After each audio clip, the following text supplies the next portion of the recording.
I'll never forget that fateful night in Point Pleasant, Ohio.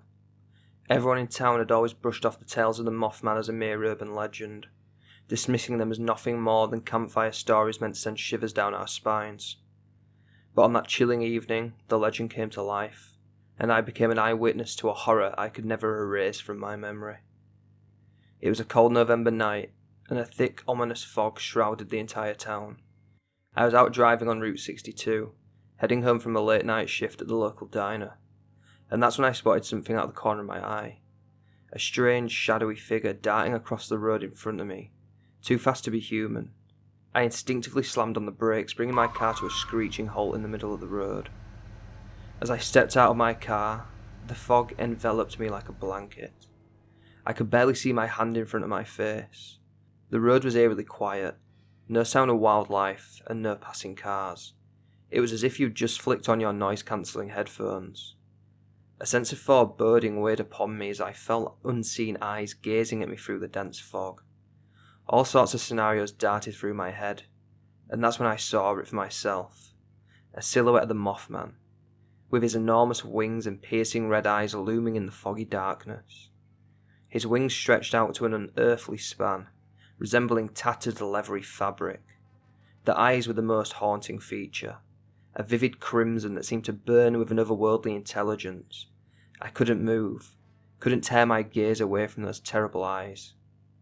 The Mothman let out an eerie, inhuman screech, sending cold shivers down my spine. I fumbled for my phone and managed to snap a few quick, blurry pictures as proof. The creature then launched itself into the night sky, ascending with an unnatural grace, and vanished into the thick fog. Terror gripped my heart, and I raced back to town desperately to share my encounter with anyone who would listen. As I burst into the local diner, I was met with a mix of disbelief and unease. The townspeople had heard the stories, but few had ever seen the Mothman for themselves. Over the following weeks, sightings of the Mothman became alarmingly frequent. The whole town was on edge, and whispers of doom filled the air. People reported strange occurrences, from eerie dreams to bizarre illnesses, as if the Mothman's presence brought with it a curse. Rumours began to spread that the Mothman was an omen, a harbinger of impending disaster. It was said that whenever the creature appeared, tragedy followed in its wake. People were torn between wanting to know more and fearing what they might uncover. The local authorities launched an investigation into the sightings, but their efforts yielded little more than speculation and unease. Some believed that the Mothman was a supernatural entity, while others thought it was a government experiment gone wrong. One evening, a group of brave and curious individuals decided to venture into the eerie woods surrounding Point Pleasant, determined to uncover the truth. Armed with flashlights and cameras, they entered the dark, foreboding forest. The atmosphere was thick with tension, and the eerie calls of nocturnal creatures added to the sense of dread. As they ventured deeper into the woods, they were suddenly met with a chilling silence, as if somebody had suddenly muted all the nocturnal creatures that were so loud and present when they first entered the forest. Loud rustling broke out from the trees above. The Mothman descended upon them, its enormous wings casting an unsettling shadow. The group scrambled to capture photos and footage, but the creature seemed to taunt them with an unearthly grace. And without warning, the Mothman let out a blood-curdling screech and took flight, disappearing into the night once more. The group was left shaken, their belief in the legend confirmed by the palpable terror that they had experienced. And it wasn't long after this encounter that tragedy struck Point Pleasant, with the catastrophic collapse of the Silver Bridge on December the 15th, 1967. The disaster claimed the lives of 46 people. It was a horrifying event that shook the town to its core, and the Mothman's presence before the disaster fueled the belief that it was indeed a harbinger of doom. In the aftermath, the sightings of the Mothman ceased, leaving the town with a sense of relief and unease. Some believed that the creature had fulfilled its purpose, while others thought it had retreated to the shadows, waiting for its next opportunity to emerge. My encounter with the Mothman haunted me for years, and the legend of that fateful night in Point Pleasant, Ohio still sends shivers down my spine. Whether the Mothman is a supernatural entity or a figment of our collective imagination, one thing is certain.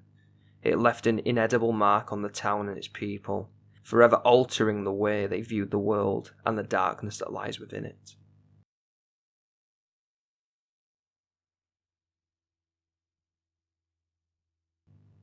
I was cruising through the wooded pass in Montana, just minding my own business, blaring out Blink 182.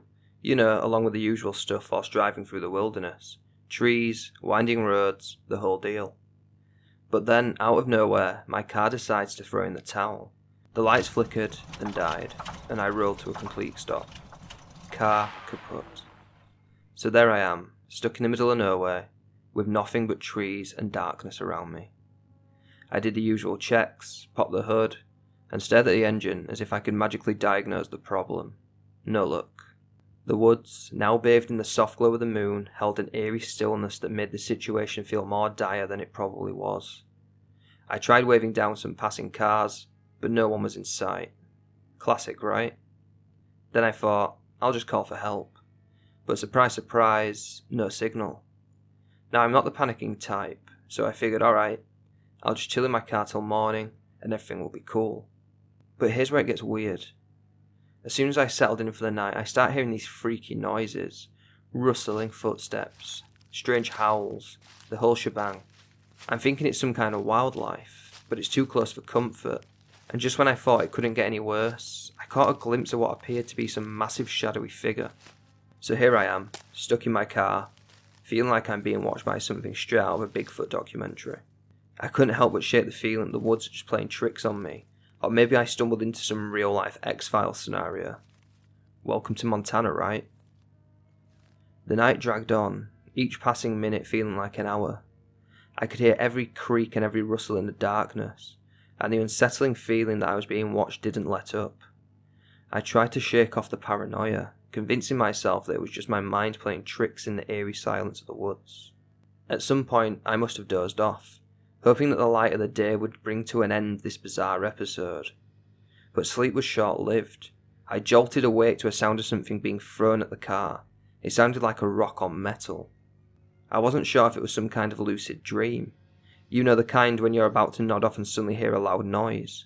I wiped the fogged-up glass and strained my eyes to see into the darkness. The moonlight filtered through the trees, casting an otherworldly glow on the forest floor. And that's when I saw it for real. A huge beast, bigger than a bear, stood on two legs, its eyes locked onto me from the edge of the tree line. I fumbled for my phone, desperate to capture evidence of whatever was out there. The camera flash briefly illuminated the surroundings. It revealed a silhouette of the creature towering over the underbrush. It was massive, with broad shoulders and a shape that didn't quite match any creature I knew, and paired with a deep, bellowing, grunting-type growl.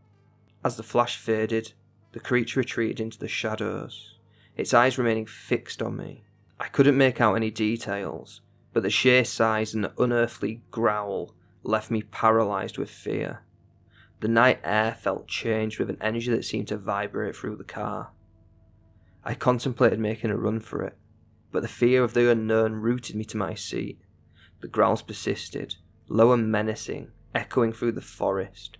It felt like the creature was toying with me, taunting me. The hours crawled by, each moment filled with the anticipation of the unknown. The night seemed endless, and the first light of dawn couldn't come soon enough. And as the sun timidly peeked over the horizon, the growls faded, and the creature had seemingly vanished into the depths of the woods. Grateful for the newfound silence, I decided it was time to try starting the car again. As I turned the key, the engine spluttered weakly, refusing to come to life. But just as frustration began to settle in, the sound of tyres on gravel caught my attention. A pickup truck pulled up, and a friendly face leaned out of the window. "Car trouble?" the driver asked, with a set of jumper cables slung over his shoulder. Relief washed over me. Yeah, it just died on me, out of nowhere. He nodded, a familiar understanding in his eyes. "Happens to the best of us. Let's see if we can get you going again." We hooked up the jumper cables, and with the turn of the key, my car roared back to life. Gratitude flooded my senses as I thanked the stranger for his timely assistance. He gave me a reassuring smile. "No problem. These things happen. Just be careful out here, especially at night." His words resonated with the bizarre events of the night. Had he witnessed what I had seen that night himself? But I opted to keep the details to myself. "Will do, thanks man." As he drove away, I couldn't help but feel a sense of closure. The passers-by assistance marked the end of a strange chapter, and as I continued my journey, the The mundane routine of everyday life gradually replaced the eerie memories of the Montana woods. The town ahead promised a return to normality, and as I navigated through the familiar streets, the bizarre encounter began to feel like a distant dream. The local shop checked out my car and gave it a clean bill of health, and with that, I left Montana's woods and their mysteries behind.